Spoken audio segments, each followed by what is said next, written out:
La independencia de México. A inicios del siglo XIX, México no existía como lo conocemos hoy.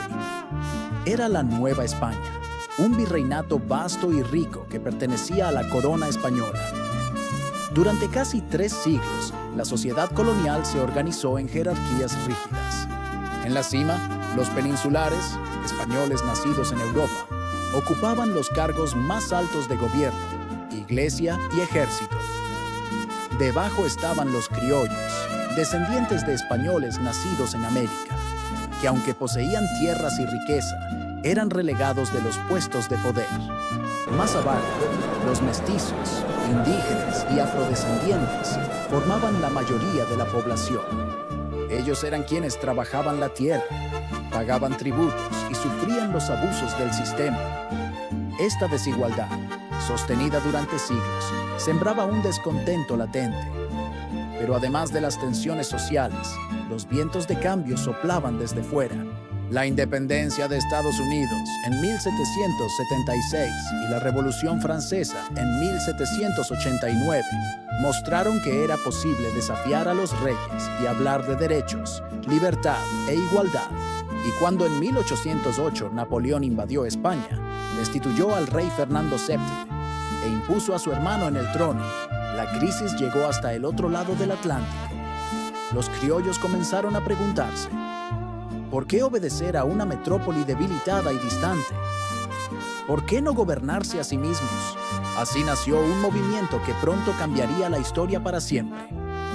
La conspiración comenzó en pequeños círculos. En Querétaro, un grupo de criollos y simpatizantes se reunía en la casa de doña Josefa Ortiz de Domínguez, esposa del corregidor. Entre los asistentes estaban Ignacio Allende, Juan Aldama y el cura Miguel Hidalgo y Costilla, párroco de Dolores. Al principio, su plan era iniciar un levantamiento el 2 de octubre de 1810. Sin embargo, la conspiración fue descubierta antes de tiempo. En la madrugada del 16 de septiembre, Hidalgo decidió adelantarse. Convocó a su feligresía, hizo sonar las campanas de la parroquia y pronunció un llamado a las armas. Aquella arenga, recordada como el Grito de Dolores, fue el punto de partida. Bajo el estandarte de la Virgen de Guadalupe, campesinos, indígenas y artesanos se unieron a su causa. El movimiento creció de manera explosiva. Miles de seguidores acompañaron a Hidalgo y a sus capitanes en las primeras marchas. Una de sus acciones más recordadas fue la toma de la Alhóndiga de Granaditas en Guanajuato. Allí, un joven apodado El Tigre cargó una losa en la espalda para protegerse de las balas y prendió fuego a la puerta, permitiendo la entrada de los insurgentes. La victoria fue brutal, pero también manchada de violencia, pues civiles y soldados realistas fueron masacrados. Este tipo de excesos generó temor y dudas entre algunos criollos, quienes al inicio habían simpatizado con la causa. No obstante, el movimiento siguió avanzando hacia el centro del virreinato. En enero de 1811, en el puente de Calderón, los insurgentes se enfrentaron a un ejército realista mucho mejor armado. A pesar de tener superioridad numérica, fueron derrotados. La dispersión fue inevitable. Hidalgo, Allende, Aldama y otros líderes fueron capturados y finalmente ejecutados. Sus cabezas fueron expuestas en la Alhóndiga de Granaditas como advertencia. Parecía el fin de la rebelión, pero en realidad era apenas el comienzo. Tras la muerte de Hidalgo, la conducción del movimiento pasó a manos de José María Morelos y Pavón, un cura de origen humilde, disciplinado y con gran habilidad militar. Morelos comprendió que la insurrección necesitaba más que improvisación. Requería organización y un proyecto político. Entre 1811 y 1815, encabezó campañas en el sur del país, conquistando importantes plazas y consolidando territorios bajo control insurgente. Convocó al Congreso de Chilpancingo en 1813, donde se redactó un documento fundamental: Los sentimientos de la nación. Allí se declaraba que la soberanía debía residir en el pueblo, que todos debían ser considerados iguales y que la esclavitud debía abolirse. Morelos fue llamado siervo de la nación, porque nunca buscó coronas ni riquezas. su visión era la de un México libre, justo e independiente. Sin embargo, el poder realista era todavía fuerte. En 1815 fue capturado, juzgado y fusilado. Su muerte dejó al movimiento insurgente debilitado y fragmentado.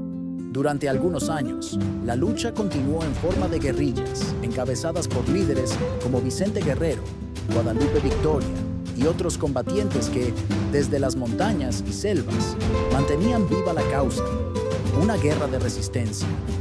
Entre 1816 y 1820, la lucha se volvió más local y menos visible.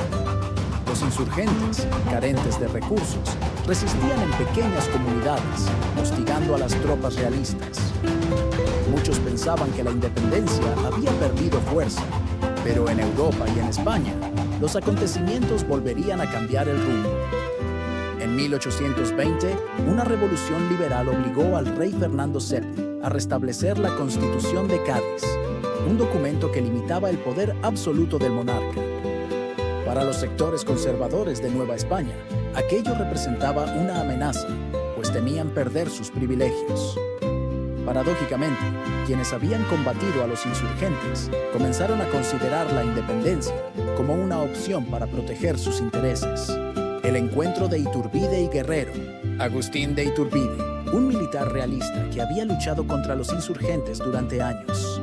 Iturbide entendió que, si lograba unir a los criollos conservadores con los insurgentes que aún resistían, la independencia podía lograrse bajo un modelo que preservara la religión católica y la unidad social. Vicente Guerrero, uno de los líderes insurgentes más firmes, aceptó dialogar. El resultado fue el Plan de Iguala, proclamado en febrero de 1821. Este plan se basaba en 3 garantías: religión, independencia. El movimiento cobró un nuevo impulso. Tropas que antes eran enemigas se unieron bajo la misma bandera tricolor, verde, blanco y rojo, con una corona en el centro.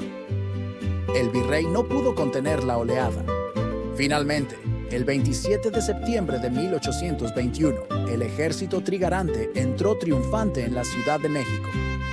Después de 11 años de lucha, sacrificio y esperanza, la independencia de México se había consumado. El inicio de una nueva nación. Sin embargo, la independencia no resolvió de inmediato los problemas del país. Las diferencias sociales, económicas y políticas siguieron presentes. Agustín de Iturbide se coronó emperador en 1822, pero su imperio duró poco. Aún así, lo esencial estaba logrado. México ya no era colonia de España. El camino hacia una república democrática, justa e incluyente, sería largo y complejo. Pero el legado de Hidalgo, Morelos, Guerrero, Josefa Ortiz y tantos otros permaneció como inspiración para las generaciones futuras. La independencia de México no fue obra de un solo hombre ni de un solo día. Fue el resultado de un pueblo que, cansado de la opresión, se levantó con valor y esperanza. Fue una guerra de campesinos, indígenas, criollos, mestizos, hombres y mujeres que soñaron con un futuro distinto.